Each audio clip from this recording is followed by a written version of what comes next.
croissant dough, you'll see some of your doughs will look like a little pillow. You think that's good or bad? Yeah, why is it good?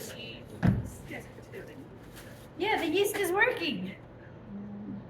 So it's good that it's a little bit of a pillow because you do want it to rise. And I just gave it a light dusting. We want this rolled down to no thicker than 0.5 centimeter, like 5 millimeters. And the thickness is really important. Also, what am I trying to do here? The measurements are going to be, I'm going to be picky about the measurements because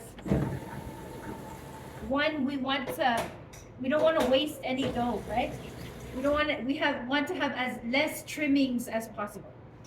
And also the size, if you follow the exact measurements and the thickness, then the cost of that, right? Because if you roll it out really thick and you can only get 4 croissants, when really you should be getting 16, then we can't sell it for whatever they're selling it upstairs, right? So that's why it's so important to be mindful of the thickness and the measurements. So I'm going, the width, the wideness of it should be 13. And I've made it easier for you guys. So the Danish also, when you roll it out, it should be 13. Don't go bigger than 13.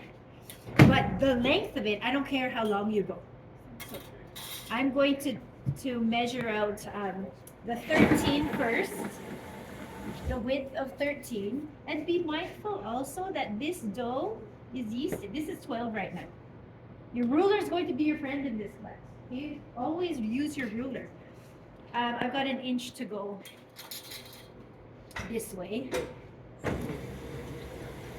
So I'm going to go down a little bit more. And we know that yeasted dough will stretch, and then when it relaxes, it's going to come together.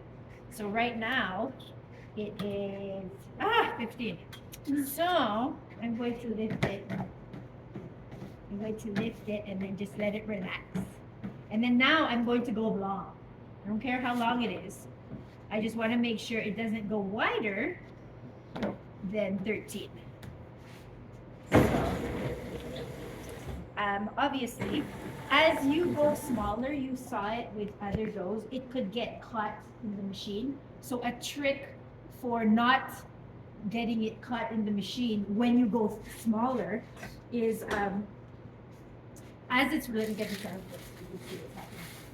as it's feeding through the machine, you grasp the end of it and not really pull, but just hold it while it's pulling it in. So I'll show you that trick. Holding it just so that it doesn't get eaten up by the rollers right away. I'll do it again on this side.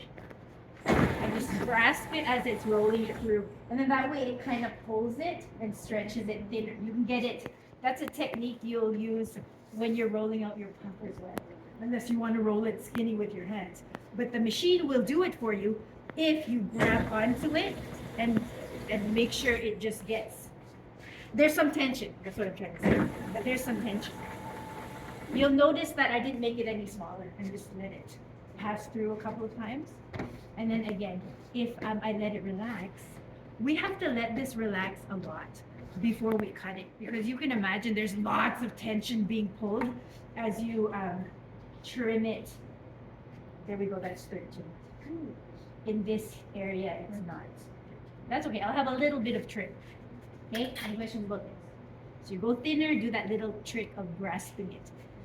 Let's go, thank you. Let's go back to the table and then we'll cut this.